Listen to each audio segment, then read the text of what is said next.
रामपुर गांव में एक भूतिया चिड़िया की आत्मा रहती थी जो दुल्हनों को भूतिया मेहंदी लगाती थी। वो अपनी शिकार फंसाने के लिए शादियों के सीजन में अखबारों में विज्ञापन निकलवाती थी। उसी गांव में टुनटुनी नाम की एक चिड़िया रहती थी।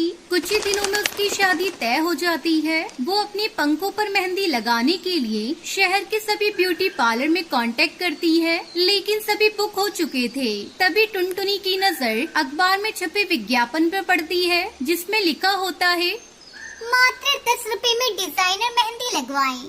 टुनटुनी बहुत खुश हो जाती है और तुरंत उस नंबर पर कॉल करती है।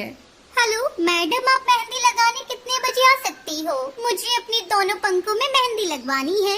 मैं मेहंदी लगाने के लिए रात के 12 बजे ही आती हूँ। मैं रात को 12 बजे आ जाऊंगी। मुझे और भी बहुत सारे काम होते हैं, इसलिए मैं 12 बजे ही आऊंगी। अच्छा ठीक है मैडम, आप 12 बजे आ जाइए, मैं आपका इंतजार करूंगी। ये कहकर वो फोन कट कर देती है। वहीं भूतिया टूनी चिड़िया की आत्मा खुश होती है। आज तो मजा ही आ गया, शिकार फंस गया मेरे जाल में। भूतिया टूनी चिड़िया की आत्मा एक चिड़िया का रूप धारण करके 12 बजे मेहंदी लगाने आती है और टुनटुनी के पंखों में सुंदर सी मेहंदी लगाती है। टुनटुनी को वो मेहंदी बहुत पसंद आती है। अरे वाह, आपने तो बहुत अच्छी मेहंदी लगाई है, मुझे बहुत पसंद आई। वैसे बहुत रात हो चुकी है, ये हमारा गेस्ट रूम है, आप यहीं रुक जाइए। नहीं कोई बात नहीं, मैं चली जाऊंगी, आप मुझे पैसे दे दो।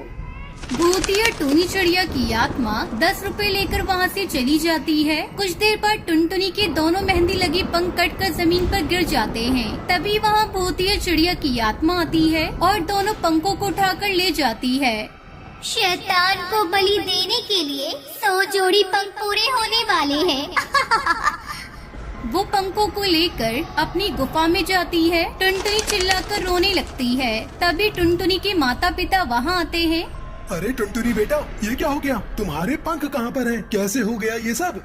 माँ पापा देखो ये क्या हो गया, मेरे दोनों पंख कट गए। अब मेरी शादी कैसे होगी? मेहंदी लगाने वाली आई थी, वो कोई चिड़िया नहीं बल्कि भूतिया चिड़िया की आत्मा थी, जिसने मुझे भूतिया मेहंदी लगाई और मेरे दोनों पंख काट कर गिर गए। फिर वो आकर मेरे दोनों पंख ले गई। वहीं गांव में दो और चिड़िया पिंकी और भूरी ने भी मेहंदी लगवाई थी। उनके भी पंख कट गए और वो भूतिया चिड़िया की आत्मा उनके पंखों को भी उठाकर ले गई। वहीं टुनटुनी सब अपने होने वाले पति कालू कौवे को बताती है। तुम चिंता मत करो टुनटुनी, मैं शादी नहीं तोड़ूंगा और उस भूतिया चिड़िया की आत्मा से तुम्हारे पंख वापस दिलवाऊंगा।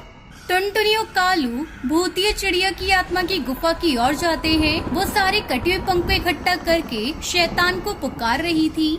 सुनो भूतिया चिड़िया की आत्मा, टुनटुनी के दोनों पंख वापस ठीक कर दो, चाहे तो मेरे पंख ले लो, लेकिन आप सबको भूतिया मेहंदी क्यों लगा रही हैं? ऐसा क्यों कर रही हैं? आज से 10 साल पहले की बात है। मेरे पिता गांव के जमींदार का कर्ज नहीं लौटा पाए थे, तो जमींदार ने मेरी शादी वाले दिन ही मेरे पिताजी को मार दिया और मेरे दोनों पंख काट दिए। किसी ने मुझे नहीं बचाया और न मेरे पिताजी को। सदमे में आकर मैंने आत्महत्या कर ली। मैं टुनटुनी के पंख वापस नहीं करूँगी, चाहे कुछ भी हो जाए। तुम्हारे साथ जो भी हुआ उसका हमें बेहद अफसोस है। हम दोनों गांव वालों की तरफ से माफी मांगते हैं। हम उस जमींदार को सजा जरूर दिलवाएंगे, आपको इंसाफ जरूर मिलेगा। भूतिया टूनी चिड़िया की आत्मा टुनटुनी और गाँव की बाकी चिड़ियों के पंख ठीक कर देती है। गाँव की पंचायत जमींदार को उम्र कैद की सजा सुनाती है। वो बहुत खुश होकर गाँव से चली जाती है। फिर टुनटुनी और कालू दोनों शादी कर लेते हैं और खुशी खुशी रहने लगते हैं।